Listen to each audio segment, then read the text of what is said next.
नमस्कार दोस्तों, जिसका इंतज़ार था आप सभी शिक्षक अभ्यर्थियों को, वो इंतज़ार ख़त्म हो चुका है। बीपीएससी के वेबसाइट पे ऑफिशियली ये नोटिफिकेशन डाल दिया गया है और कल का इंतज़ार छोड़िए। बहुत सारे लोग बता रहे थे, अभ्यर्थी बता रहे थे कि कल जारी किया जाएगा और ये आज ही कर दिया गया है। तो सारी इन्फॉर्मेशन आपको बिना देर किए हुए, बिना बातों को इधर उधर घुमाए हुए, जो क्लियर बात है मैं आपको बता देता हूँ कि क्या कुछ कैसे यहाँ पे बताया गया है। तो चलिए इसको बिना देर किए हुए समझते हैं। सबसे पहले फ्रेंड्स, आपके स्क्रीन पे यहाँ पे दिख रहा होगा कि यहाँ पे देख लीजिए कि बिहार लोक सेवा आयोग के द्वारा ये नोटिफिकेशन जारी किया गया है। और इसमें जो पहला लाइन है वो लिखा हुआ है कि विज्ञापन शिक्षा विभाग बिहार के अंतर्गत विद्यालय अध्यापक पद के कुल 1,70,461 पद, ठीक है, टोटल यहाँ पे पोस्ट है ये। पदों पर नियुक्ति हेतु सुयोग्य भारतीय नागरिक तथा बिहार राज्य के स्थायी निवासी उम्मीदवारों के विहित प्रपत्र में ऑनलाइन आवेदन पत्र आमंत्रित किए जाते हैं। ऑनलाइन आवेदन भरने हेतु विस्तृत दिशा निर्देश बिहार लोक सेवा आयोग पटना के वेबसाइट जो कि bpsc.bih.nic.in है पर ऑनलाइन आवेदन की तिथि से प्रदर्शित की जाएगी। इन रिक्त पदों का विषयवार एवं कोटिवार विवरण निम्नवत है, ठीक है। तो सबसे पहली चीज़ की जो विषयवार जो टोटल सीटें हैं वो यहाँ पे क्लियर करके दिखाई गई हैं कि क्या कितनी सीटें हैं। तो आप यहाँ पे देखिए, सबसे पहला जो यहाँ पे ऑप्शन दिखा हुआ है कि प्राथमिक विद्यालय में मूल कोटि के, यानी कि 1 से 5 तक का है जो आपका प्राथमिक विद्यालय होता है, प्राइमरी स्कूल जिसको बोलते हैं, उसमें मूल कोटि के लिए जो 3 सब्जेक्ट्स है, जो भाषा है, सामान्य हो गया, उर्दू और बांग्ला, इसके लिए कितनी सीटें हैं आप देख सकते हैं। जो टोटल सीटों की बात करें तो आप यहाँ पे देख पाइएगा, ठीक है। यहाँ पे कुल पद देख रहे हैं ना, 67,66 पद यहाँ पे टोटल है सामान्य जनरल के लिए। उर्दू के लिए फ्रेंड्स 12,729 और उसके बाद बांग्ला के लिए 148, टोटल 79,943 सीट आप यहाँ पे देख सकते हैं। और कुछ सीटें जो दिव्यांगजनों के लिए है, अपना अपना वीआई का मतलब हो गया दृष्टिबाधित, मुख बाधित हो गया, फिर आपको अस्थि दिव्यांग और मनोविकार, मतलब हर एक प्रकार के जो दिव्यांग हैं उनके लिए भी सीटें हैं। और जो स्वतंत्रता सेनानी के नाती और पोता हैं, अगर उनके पास सर्टिफिकेट है, उनके लिए भी यहाँ पे आरक्षण बताया हुआ है, ठीक है। तो जब 1 से 5 तक की बात कर रहे हैं तो इसके लिए फ्रेंड जो आपको विद्यालय अध्यापक है उसके लिए क्या मूल वेतन रहने वाला है, तो बेसिक पे होता है, ठीक है। मूल वेतन का मतलब हुआ बेसिक पे, और इसमें फ्रेंड्स आपको जुड़ जाता है HRA, हाउस रेंट अलाउंस बोलते हैं जिसको, और डीए का फ्रेंड्स आपको अभी वर्तमान में 42% डीए चल रहा है, तो आपको ऑलमोस्ट 42% के आसपास डीए भी मिल जाएगा। तो बेहतरीन सैलरी हो जाएगी आपकी। सैलरी लगभग यहाँ पे 35 से 40 हज़ार रुपये आपको महीने पे टोटल यहाँ पे ऐड करके मिल जाएगी, तो अच्छा है। और परिमान्य अवधि देख के कुछ लोग यहाँ पे घबरा भी रहे होंगे कि जिनको जानकारी नहीं है कि परिमान्य अवधि क्या है। हर एक आप नोटिफिकेशन में देखेंगे यहाँ पे लिखा हुआ है क्लियर करके कि परिमान्य अवधि, ठीक है। तो ये क्या है उसको समझते हैं हम। यहाँ पे लिखा हुआ है स्थायी एवं नई पेंशन योजना के नियमानुसार अनुमान्य, ठीक है। तो जो नया पेंशन योजना है आपको नहीं पता होगा तो एनपीएस के नाम से आपको होगा, नेशनल पेंशन स्कीम। इसमें होता क्या है, जो आपकी सैलरी से कुछ अमाउंट काट लिया जाता है, डिडक्ट किया जाता है, और उतना ही अमाउंट फ्रेंड्स गवर्नमेंट के द्वारा आपके अकाउंट में डाल दिया जाता है। तो अच्छी योजना है, कोई भी इस योजना का फ़ायदा उठा सकता है, ठीक है। तो वही योजना का फ़ायदा आप लोग को भी यहाँ पे मिलेगा। और दूसरी चीज़ें फ्रेंड्स यहाँ पे बताया गया कि परिमान्य अवधि, अब उस पर आ जाते हैं। तो परिमान्य अवधि का मतलब है योगदान की तिथि से 2 वर्षों तक की अवधि परिच्छेमान अवधि मानी जाएगी। और परिवीक्षा अवधि संतोषजनक नहीं पाने पर परिवीक्षा अवधि का विस्तार 1 वर्ष के लिए किया जाएगा। तो इसको बोलते हैं फ्रेंड्स प्रोविजन पीरियड होता है। एक किसी भी जॉब में जाएंगे आप तो एक प्रोविजन पीरियड दिया जाता है। अगर आप उस पीरियड के दौरान, यानी कि उस जो आपका समय काल है उस टाइम के अंतर्गत अगर आप उस लायक नहीं है पोस्ट के और आप काम नहीं कर पा रहे हैं तो उस कंडीशन में क्यों ही आपको रखा जाएगा। तो वही होता है प्रोविजन पीरियड, परिवीक्षा, यहाँ पे परिच्छेमान अवधि जो आपको यहाँ पे लिखा हुआ है, ठीक है। तो वही लिखा हुआ है। तो आप अगर एलिजिबल हैं, आप में क्षमता है तो कोई दिक्कत नहीं, टेंशन की बात नहीं है। जो नहीं है उस लायक उन्हीं को टेंशन होगा इसको देख के, तो आप टेंशन मत लीजिएगा। उसके बाद है फ्रेंड्स आपको 9-10th के लिए यहाँ पे बताया गया माध्यमिक विद्यालयों के लिए कितनी सीटें हैं। यहाँ पे आप सब्जेक्ट वाइज देख लीजिएगा, अंग्रेजी, हिंदी, विज्ञान, गणित, सामाजिक विज्ञान, संस्कृत, उर्दू, अरबी, फारसी और बांग्ला, ठीक है। टोटल यहाँ पे लिखा हुआ है। और टोटल सीटों की संख्या यहाँ पे आप देखिए 32,916 यहाँ पे आप देख सकते हैं, ठीक है। और यहाँ पे जो सीटों की संख्या ये अनारक्षित, ऊपर भी आप देखेंगे तो आपको जाति वाइज भी मिल जाएगी, किस जाति में कितनी सीटें हैं। और जाति का वर्गीकरण कैसे किया गया है वो भी मैं आपको नीचे बताऊँगा, क्योंकि यहाँ पर वो भी दिया गया है। अब यहाँ पे सैलरी 9/10 की बात करें फ्रेंड्स, तो यहाँ पे बेसिक पे ही इनका 31,000 है, यानी कि इनकी सैलरी स्टार्टिंग से ही 45,000 के आसपास रहने वाली है। तो उन लोगों के लिए और अच्छी खबर है। और बाकी परिक्षेमान अवधि का मैंने आपको समझा दिया है। हाउस रेंट, डियरनेस अलावेंस, ये सारी चीज़ें आपको यहाँ पे भी मिल जाएंगी। और अपने सब्जेक्ट वाइज देखने के लिए इस PDF को हमारे टेलीग्राम चैनल में जरूर डाल दिया गया है, वहाँ से जाके डाउनलोड कर लीजिए, लिंक डिस्क्रिप्शन में अवेलेबल है। Daily job update, genuine information अगर आपको चाहिए, बिना बातों को इधर उधर घुमाए हुए, टू द पॉइंट, तो आप हमें जरूर ट्राई करिए। जॉब्स वाले भैया को लाइक सब्सक्राइब कर लीजिएगा ताकि कुछ भी दिक्कत ना हो। यहाँ पे देखिए सब्जेक्ट वाइज सभी को यहाँ पे सब्जेक्ट के बारे में लिखा हुआ है कि किस जाति में कितनी सीटें हैं, तो इसको आप लोग अपना देख के निकालिए, क्योंकि हर एक चीज़ को मैं अगर बताऊँ तो पॉसिबल नहीं है कि आपको एक वीडियो में मतलब ये कर पाएँ, क्योंकि बहुत लंबा हो जाएगा 2-3 घंटा का, तो उससे कोई फ़ायदा नहीं होने वाला आपको। तो ऑलमोस्ट सारे सब्जेक्ट का यहाँ पे बताया गया है। यहाँ पे देख लीजिए, फिर से मैं आपको दिखा देता हूँ। ये जो था आपका 9-10 का। अब आ गया फ्रेंड्स, आपको बात आती है 11-12 की, ठीक है, वर्ग कक्षा 11-12 जिसको उच्च माध्यमिक विद्यालय बोलते हैं। तो वो यहाँ पे आप देखिए टोटल जो सीटों की संख्या यहाँ पे बहुत ज़्यादा है। टोटल यहाँ पे आपको 30 कैटेगरी में बांटी गई है। और यहाँ पे जो सीटों की संख्या आप देख लीजिए, क्लियर करके यहाँ लिखा हुआ है कि 57,062 टोटल सीटें हैं, ठीक है। और ऊपर जो थी फ्रेंड्स 9-10 की हम लोग देख रहे थे, वहाँ पे जो टोटल सीटें कितनी थी, 32,916, ठीक है। तो ये है आपका क्लियर। और इसमें देखिए फ्रेंड्स, जो सब्जेक्ट वाइज आप लोग अपना अपना सब्जेक्ट देख लीजिएगा, किस में कितनी सीटें हैं, जाति वाइज सब दिया हुआ है। यहाँ पे अनारक्षित हो गया, अनारक्षित महिला, और महिला को यहाँ पे अलग से आरक्षण है आपको बिहार के अंदर। तो बहुत ज़्यादा चांसेस होते हैं महिला अभ्यर्थी जो भी हैं, अगर मन से पढ़ाई लिखाई करें तो उनकी जॉब यहाँ पे रखी हुई है। और कंप्यूटर साइंस का थोड़ा सा यहाँ पे मैं दिखा देता हूँ कि अच्छी खासी सीटें हैं, 8,395 सीटें हैं, जो कि केवल 11th और 12th वाले के लिए यहाँ पे निकाला गया है। 9th और 10th के अंदर यहाँ पे कंप्यूटर साइंस का कोई सब्जेक्ट ऐड नहीं है। ऊपर आप देखेंगे तो आपको दिखेगा कि केवल कंप्यूटर साइंस 11 और 12 के लिए ही बताया गया है, क्योंकि आपको STET का एग्ज़ाम हुआ था कंप्यूटर साइंस के लिए 2019 के अंदर, जिसमें आपको केवल 11-12 के लिए ही एग्ज़ाम लिया गया था, ठीक है। तो टोटल यहाँ पे लगभग 18,000 टोटल कैंडिडेट जो हैं वो पास हुए थे। और सीटें भी अच्छी खासी हैं, 9,000 के आसपास। तो एक सीट पे 2 ही कैंडिडेट फाइट करेंगे, तो जो जिसमें है दम वही ले जाएगा, फक द बाजीराव सिंघम, ठीक है। तो अपना लेके जाइए यहाँ पे। और आगे देखिए फ्रेंड्स, आपको इसका जो है सैलरी वगैरह वो बता देते हैं आपको। देखिए यहाँ पे मूल वेतन, बहुत लोग यहाँ पे मूल वेतन को समझ रहे हैं यार इतना कम सैलरी, यार गलत चीज़ है। जानकारी जहाँ से गलत मिले वहाँ से आपको जानकारी लेनी नहीं चाहिए। मूल वेतन का मतलब होता है बेसिक पे, ठीक है। कोई भी जॉब में जाएंगे, गवर्नमेंट जॉब में, तो आपको ये वाला कंडीशन रहता है। बेसिक पे हो गया, बेसिक पे के बाद आपको इसमें मिल जाता है हाउस रेंट हो गया, HRA जिसको बोलते हैं। उसके बाद फ्रेंड्स आपको DA मिल जाता है, डियरनेस अलावेंस हो गया, ठीक है। DA को डियरनेस अलावेंस हो गया, महंगाई भत्ता जिसको बोलते हैं। और वो हर साल चेंज होता रहता है, उसी साल के अनुसार आपको वो चेंज हो जाएगा। फिर अभी 7वां वेतन के हिसाब से आपको सैलरी मिल रही है, बाद में वो भी बढ़ जाएगा।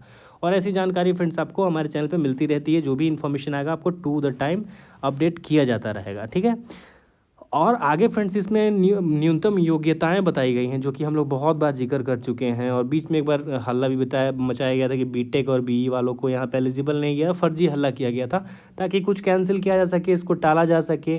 क्योंकि बहुत सारे लोग ऐसे भी हैं जो इस वैकेंसी को नहीं निकलने देना चाहते हैं, और बहुत सारे अनियोजित शिक्षक भी हैं जो इस पे केस कर रहे हैं कि हमें इस परीक्षा नहीं देना है। तो बहुत सारी कंडीशन है, देखते हैं क्या होता है क्या नहीं। और बाकी चीज़ तो आपको पता ही है कि टीचर बनना है फ्रेंड्स आपको, तो अगर आप मिनिमम अगर 12 क्लास पास है, ठीक है, और साथ में आपने DLED का कोर्स किया हुआ है 2 वर्ष का, साथ में आप पात्रता परीक्षा पास हैं जिसको TET एग्ज़ाम के नाम से जाना जाता है। मैं मोटा मोटी बता देता हूँ, इससे बाहर कुछ नहीं है। TET के एग्ज़ाम के नाम से, यानी कि टीचर एलिजिबिलिटी टेस्ट। अब टीचर एलिजिबिलिटी टेस्ट फ्रेंड्स होता क्या है आपको बता दें, 2 टाइप के टीचर एलिजिबिलिटी टेस्ट होते हैं। एक होता है फ्रेंड्स CTET, जो कि आपको फरवरी में हुआ था और फिर अभी जुलाई में भी होने वाला है, ठीक है। तो ये हो गया केंद्र सरकार द्वारा प्रायोजित, ये आपको 1 से 8वीं कक्षा तक के लिए लिया जाता है, 1 to 8 के लिए। और इसके अंदर अगर आप पास हैं तो आप इस फॉर्म को भरने के लिए एलिजिबल हो जाएंगे, शिक्षक भर्ती परीक्षा में शामिल हो जाएंगे। और वहीं बात करें फ्रेंड्स आपको कि अगर आप BEd हैं, ठीक है, तो BEd वाले जो हैं वो सभी सब्जेक्ट के लिए एलिजिबल होते हैं। ये BEd आपका कोर्स आफ्टर ग्रेजुएशन होता है, 12 के बाद आप BEd नहीं कर पाएंगे। अगर आप ग्रेजुएट हैं या पोस्ट ग्रेजुएट हैं तो आप BEd कर सकते हैं। और आप 1 से लेकर 12 तक जितने भी कक्षाएं हैं सभी के लिए एलिजिबल हैं आप, ठीक है। PGT हो गया, आप अगर आप पोस्ट ग्रेजुएट हैं और साथ में आपने BEd किया है तो आप PGT में काउंट किए जाएंगे, पोस्ट ग्रेजुएट ट्रेंड टीचर। और आप ग्रेजुएट हैं और BEd है तो आपको TGT में काउंट किया जाएगा, ट्रेंड ग्रेजुएट टीचर, ठीक है। TGT और PGT का नाम आपने सुना होगा, ठीक है। और टीचर बनने की ललक है तो ज़रूर यहाँ पे मेहनत करिए, क्योंकि आप लोग को यहाँ पे फ्रेंड्स मैं क्लियर बता दूँ कि आप एक सरकारी कर्मचारी हो जाएंगे। और ये सारी चीज़ें बातें आपको पता भी हैं, तो शायद मैं इसमें आपको ज़्यादा समय आपका वेस्ट नहीं करूँगा। वीडियो अच्छी लग रही हो तो लाइक करिएगा फ्रेंड्स, ताकि हम आपको और भी अच्छे से इन्फॉर्मेशन समय समय पे दे पाएँ, ठीक है। इसमें सारा जो है सब्जेक्ट वाइज बता दिया गया है कि कौन से सब्जेक्ट के लिए कौन कौन से स्टूडेंट एलिजिबल है, और जो भी एलिजिबल है उनको अभी तक तो पता चल ही गया होगा कि आप एलिजिबल हैं या नहीं। अब बात करते हैं फ्रेंड्स यहाँ पे आयु सीमा की। तो आयु सीमा आप देख लीजिए, यहाँ पे क्लियर किया हुआ है कि मिनिमम उम्र जो है आपकी 1 अगस्त 2023 को 18 साल होनी चाहिए। और यहाँ पे ये भी लिखा हुआ है कि जो 18 वर्ष तथा माध्यमिक एवं उच्च माध्यमिक विद्यालयों के लिए 21, यानी कि अगर आप प्राइमरी के लिए आवेदन करते हैं प्राथमिक के लिए तो आपकी 18, और वहीं आप माध्यमिक या उच्च माध्यमिक के लिए करते हैं तो आपकी उम्र 21 साल होनी चाहिए, ठीक है। अधिकतम आयु अनारक्षित पुरुष हैं, अगर आप यानी कि जनरल जाति के पुरुष अभ्यर्थी हैं तो 37 साल तक की उम्र में आप आवेदन कर पाएंगे। वहीं पिछड़ा वर्ग और अत्यंत पिछड़ा वर्ग के जो महिला एवं पुरुष कैंडिडेट हैं वो 40 साल तक में भी आवेदन कर पाएंगे, ठीक है। और अनुसूचित जाति के जो पुरुष और महिला अभ्यर्थी हैं वो 42 साल तक आवेदन कर पाएंगे, ठीक है। आपको ये पता चल गया। और बात करें फ्रेंड्स की जो आयु सीमा में छूट है उसको लेकर के थोड़ा कन्फ्यूजन है। उसमें ये बताया गया है कि इस नियमावली के प्रवृत्त होने से पूर्व में पात्रता परीक्षा में उत्तीर्ण होने वाले प्रशिक्षित अभ्यर्थियों को इस नियमावली के प्रवृत्त होने के पश्चात नियुक्ति के प्रथम संव्यवहार में अधिकतम आयु सीमा में 10 वर्ष की छूट दिनांक 1 अगस्त 2023 को आधार मानकर तय होगा, ठीक है। यानी कि इस नियमावली से के प्रवृत्त होने के पहले जिन लोगों ने पात्रता परीक्षा उत्तीर्ण कर ली है उन लोगों को यहाँ पे छूट मिलेगा, यानी कि 2019 वाले STET कैंडिडेट को, ठीक है। तो ये बहुत अच्छी उनके लिए खबर है। और कुछ कंडीशंस है यहाँ पे कि किनको किनको एक्स्ट्रा छूट मिलेगा एज में, तो वो आप लोग यहाँ पे पढ़ लीजिएगा तो ज़्यादा बेटर आपके लिए रहेगा, ठीक है। चयन प्रक्रिया की बात करें तो सबसे पहले इसमें आपको बता दें कि आपका बस एक लिखित परीक्षा होगा और कोई इंटरव्यू यहाँ पे नहीं होने वाला है। यहाँ पे ये लिखा हुआ है कि लिखित परीक्षा वस्तुनिष्ठ के लिए परीक्षा संरचना एवं पाठ्यक्रम क्या होगा वो यहाँ पे दिया हुआ है कि भाषा जो है आपका सब्जेक्ट वो आपका 100 नंबर का रहेगा, जिसमें भाषा 1 25 एवं भाषा 2 75 अंकों का रहेगा, ठीक है। 2 घंटे का आपका टाइम रहने वाला है। कुल अंक आपको यहाँ पे 100 मिलेंगे, जिसमें से 25 अंक मिलेंगे भाषा 1 के लिए और 75 अंक मिलेंगे आपको भाषा 2 के लिए। और अभ्युक्ति यहाँ पे ये लिखा हुआ है कि प्राथमिक से उच्च माध्यमिक विद्यालयों के सभी अध्यापकों के लिए, ठीक है। प्राथमिक से लेके उच्च माध्यमिक विद्यालयों के सभी अध्यापकों के लिए ये है, ठीक है।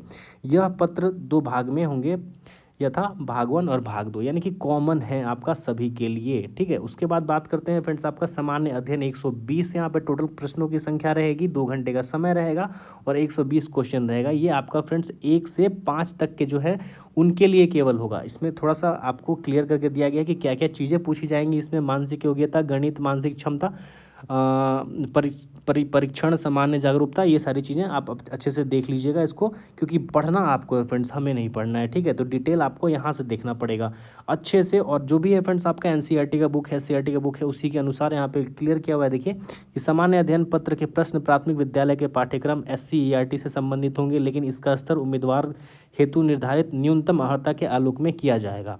तो 1 से 5 तक के लिए है आपका ये, तो स्कूल का जो SCERT का बुक होता है उसी के अनुसार आपका यहाँ पे क्वेश्चन किया जाएगा।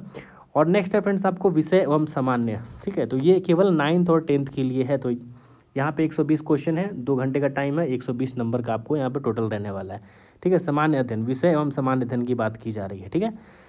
इसमें भी डिटेल दिया हुआ है सिलेबस की क्या क्या आपको पढ़ना है, तो पढ़ना आपको है, फिर से मैं बोलूँगा इसको अच्छे से देख लीजिएगा PDF में, क्योंकि मैं अभी इसमें डिटेल में जाऊँगा तो बाकी आपको बहुत ज़्यादा टाइम यहाँ पे लग जाएगा। खुद से पढ़िए, किसी के भरोसे मत रहिए। मैं आपको बार बार रिपीट करता हूँ, नौकरी आपको करनी है। कोई भी कुछ भी आके बोले ट्रस्ट नहीं करना है। ऑफिशियली आपका जो ये लेटर है BPSC की वेबसाइट पर डाल दिया गया है, सिलेबस पहले से ही जारी कर दिया गया था। फिर से जिनको नहीं पता होगा तो इसी के अनुसार ही पढ़ाई करिए, बाकी कुछ भी नहीं।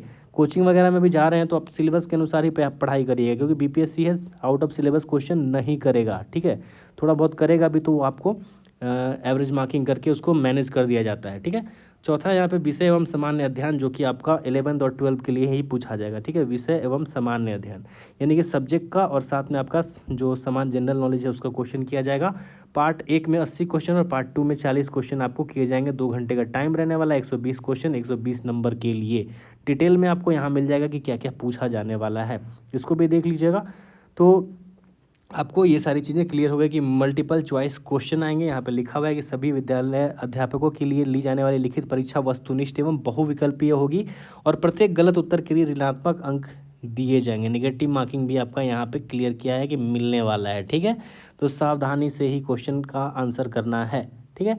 और ये चीज़ देखिए, बहुत लोग सोच रहे हैं यार 34%, 32%, 40% अंक लेके आ जाएंगे तो हमारा सिलेक्शन हो जाएगा। तो ये चीज़ मन में मत पालिएगा, क्योंकि फ्रेंड्स ये मिनिमम मार्क्स होता है कि अगर कैंडिडेट अवेलेबल ना हो या फिर सबसे मिनिमम एक परसेंटेज निर्धारित किया जाता है कि इतने से कम में तो आप फेल ही फेल माने जाएंगे, ठीक है। ऐसा नहीं है कि अगर आप कैंडिडेट अवेलेबल नहीं है तो 5 नंबर भी लाके आपको वहाँ पे सीट मिल जाएगा, ये नहीं है। मैं फिर से रिपीट कर दूं, मिनिमम अगर आप जाति के अनुसार देखेंगे तो सामान्य जाति के उम्मीदवारों को 40% अंक लाना ही लाना है, पिछड़े वर्ग के उम्मीदवारों को 36% अंक लाना है, अत्यंत पिछड़े वर्ग के उम्मीदवारों को 34% और अनुसूचित जाति की महिलाओं को 32%। तो यहाँ पे ये चीज़ ये नहीं कहता है कि इतना लेके आइएगा तो आपका सिलेक्शन हो जाएगा। ये मिनिमम पासिंग मार्क्स होता है, ठीक है। पासिंग मार्क्स है कि हाँ पास हैं, अब आप आगे कट ऑफ पास पार है या नहीं वो अलग चीज़ हो जाती है, ठीक है। तो मैक्सिमम स्कोर करिएगा, ये एक मिनिमम हटता है कि अगर आप इतना भी लेके नहीं आ पाते हैं, क्योंकि अगर सीटें खाली रह जाएंगी तो रह जाएंगी, उससे मतलब नहीं है, मिनिमम इतना लाना पड़ेगा, ठीक है। ये चीज़ आपको क्लियर समझ में आ गया। साक्षात्कार नहीं होगा, ठीक है, यानी कि इंटरव्यू आपका नहीं होगा। लिखित परीक्षा के परिणाम के आधार पर सफल अभ्यर्थियों की औपबंधिक मेगा सूची तैयार की जाएगी। कुल प्राप्तांक समान होने की स्थिति में जिसका उम्र ज़्यादा होगा उनको यहाँ पर अधिमान्यता दी जाएगी, ठीक है। तो सारी चीज़ें आपको ये चीज़ क्लियर हो गई। अन्य निर्देश वगैरह जो भी है वो आपको पता है पहले से कि 3 बार आपको परीक्षा में ही यहाँ पे शामिल होने का मौका दिया जाएगा। तो इस चीज़ को ध्यान में रखते हुए तैयारी में कोई कमी नहीं होनी चाहिए आपकी। और आरक्षण कैसे यहाँ पे बांटा गया है, कोटि वाइज जो लिखा हुआ है, कितने प्रकार के आरक्षण है बिहार में। देखिए, अनरिजर्व का मतलब हो गया फ्रेंड्स जो कि सीट ऐसी जिसपे किसी प्रकार का रिजर्वेशन ना हो, ठीक है। इसका मतलब ये नहीं होता है कि जनरल जाति के लिए वो है, ऐसा कुछ नहीं है। अगर कोई पिछड़ा वर्ग का सीट है या अति पिछड़ा वर्ग का सीट है, उसके कैंडिडेट अगर यूआर वाले कैटेगरी के बराबर मार्क्स लेके आते हैं, ठीक है। यूआर यानी कि अनरिजर्व का एक होता है कि जिसमें कोई आरक्षण ना हो, उसके बराबर नंबर लेके आ जाते हैं तो वो यूआर की सीट पे चले जाते हैं और उनकी सीट ब्लैंक रह जाती है, तो कम मार्क्स वालों का वहाँ पे सिलेक्शन हो जाता है। तो यूआर का मतलब वो हो गया। अनुसूचित जाति का मतलब हो गया एससी, शेड्यूल कास्ट आपका हो गया। अनुसूचित जनजाति का हो गया शेड्यूल ट्राइब। अति पिछड़ा वर्ग यानी कि ईबीसी। बिहार के अंदर फ्रेंड्स ओबीसी को 2 पार्ट में बांटा गया, एक तो हो गया ईबीसी और एक होता है बीसी। तो आप सोच रहे हैं बीसीएल क्या है, तो पिछड़ा वर्ग की महिलाओं को यहाँ पे बीसीएल बोला जाता है, बैकवर्ड क्लास लेडीज़। इसके अंतर्गत फ्रेंड्स जितनी भी पिछड़ी जाती हैं जैसे एससी हो गया, एसटी हो गया, ईबीसी हो गया, बीसी हो गया, इन सभी वर्गों में जो महिला अभ्यर्थी हैं उनको थोड़ा सा अलग से भी यहाँ पे छूट दिया गया है, ठीक है। जिसको पिछड़ा वर्ग का की महिला यानी कि बैकवर्ड क्लास लेडीज़ के तौर पे जाना जाता है। यानी कि महिला को आरक्षण तो 35% है ही, उसके अलावा भी अगर वो कैटेगरी में आती हैं पिछड़ा वर्ग में या एससी एसटी में, तो उन लोगों को अलग से ऊपर से आरक्षण है, यानी कि डबल ट्रिपल आरक्षण महिलाओं को यहाँ पे मिल रहा है। तो महिलाएं इस चीज़ का फ़ायदा ज़रूर उठा लीजिएगा, ठीक है।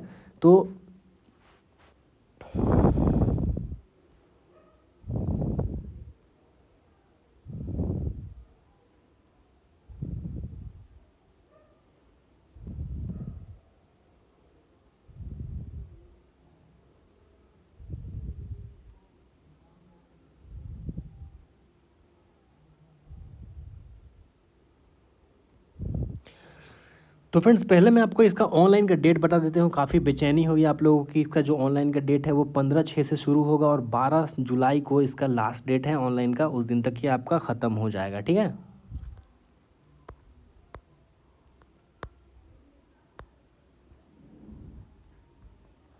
ऑनलाइन फ्रेंड्स करने में किसी प्रकार की प्रॉब्लम है तो हम लोग इसके लिए रिगार्डिंग वीडियो ज़रूर बनाएंगे ताकि आपको कोई दिक्कत ना हो। और ख़ासकर अगर आपके शहर में कोई ट्रस्टेड ऑनलाइन सेंटर हो तो वहाँ से ही जाके ऑनलाइन कराएं, खुद भी रिस्क ना लें, क्योंकि एक बार मौका मिल रहा है तो बार बार नहीं मिलेगा। और यहाँ पे फ्रेंड्स आपको ये भी बताया गया है कि आवेदन पहचान पत्र आधार संख्या अंकित किया जाएगा, उन्हें बायोमेट्रिक फ़ी के तौर पर 200 रुपये यहाँ पर भुगतान करना होगा, ठीक है। ये चीज़ क्लियर किया हुआ है और वेबसाइट वगैरह दिया हुआ है कि कहाँ से आपका ऑनलाइन होगा। 15 तारीख आने में फ्रेंड्स अभी टाइम है, ठीक है। तो पढ़ाई करते रहिएगा। टोटल शुल्क यहाँ पे आपको पहले मैंने बता दिया है कि जो 200 रुपये है वो लगेगा।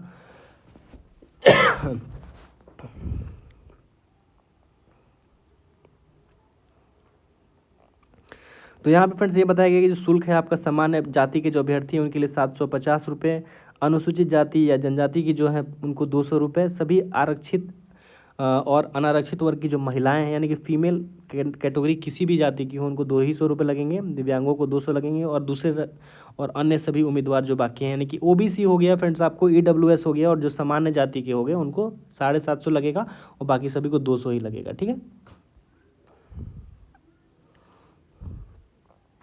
और ऑनलाइन करते समय फ्रेंड्स क्या कुछ मांगा गया है वो एक बार देख लीजिए, क्योंकि ये बहुत इंपॉर्टेंट है। अगर आपके पास नहीं होगा तो अभी भी समय है, इसको बनवा सकते हैं।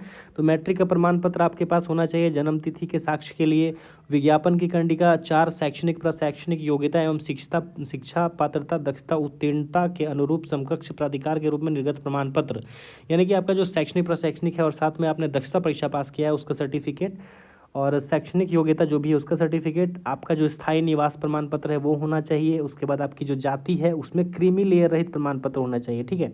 और महिलाओं के लिए लिखा हुआ है कि ये जो उनके पिता का है उन वही मान्य होगा। ठीक है। यानी कि महिला का जो जाति है उनके फादर की जो जाति होती है वही मान्य होगा, ये क्लियर है। और यहाँ पे ये भी लिखा हुआ है कि फ्रेंड जो आपको नॉन क्रीमी लेयर ही देना पड़ेगा। क्रीमी लेयर रहित का मतलब होता है नॉन क्रीमी लेयर, तो वो बनवाना पड़ेगा फ्रेंड्स आपको बिहार सरकार के नौकरी के लिए, क्योंकि यहाँ पे 2 प्रकार की होती है, एक भारत सरकार के लिए और एक आपको बिहार सरकार के लिए, वो भी आपको 1 साल के अंदर का ही होना चाहिए। ईडब्ल्यूएस के बारे में भी बताया हुआ है कि आपका जो ईडब्ल्यूएस है वो आपका 22-23 के जो वित्तीय वर्ष है उसी के अंदर का होना चाहिए। तो ये इन सभी चीज़ों पे आपको विशेष ध्यान देना है ताकि आपको फॉर्म भरते समय कोई दिक्कत ना हो। इसके लिए मैं एक अलग से वीडियो बना दूंगा जिसमें आपको ये समझ में आ जाएगा कि कौन से डॉक्यूमेंट्स आपको ज़रूरी हैं, और काफ़ी अच्छे तरीके से मैं उसमें समझाने वाला हूँ। ठीक है। तो आप लोग इस चीज़ को ध्यान में रखिए कि नेक्स्ट वीडियो जब भी आएगी बहुत बेहतरीन आएगी, क्या क्या डॉक्यूमेंट्स आप लोग को अभी से बनवा लेना है, बहुत जल्दी वीडियो लेके आएंगे। उसके बाद फ्रेंड्स आपको फोटोयुक्त पहचान पत्र चाहिए, हाल ही का 2 फोटो चाहिए, लिखित परीक्षा के लिए भरे हुए डाउनलोड किए गए आवेदन की प्रति भी चाहिए आपको। ठीक है। लिखित परीक्षा के लिए भरे हुए डाउनलोड किए गए, यानी कि फॉर्म जब आप भर लेंगे तो एक प्रिंट आप अपने पास जरूर सेफ रख लीजिएगा, और आपको एडमिट कार्ड वगैरह जो जब निकलेगा उस समय की बात है। तो कुल मिला जुला कर सारी चीज़ें मैंने आपको कवर करके बता दी है। मोटा मोटी जो भी यहाँ पे इंपॉर्टेंट इन्फॉर्मेशन था वो आपको मिल चुका है। PDF हमारे टेलीग्राम में मिल जाएगा। टेलीग्राम से ज़रूर जुड़ जाइए, क्योंकि डेली जॉब अपडेट के साथ बहुत सारे जो नोटिफिकेशन आते हैं समय पर हम लोग उसके बारे में जिक्र करते रहते हैं। मिलते हैं फ्रेंड्स किसी नेक्स्ट वीडियो में, तब तक के लिए धन्यवाद।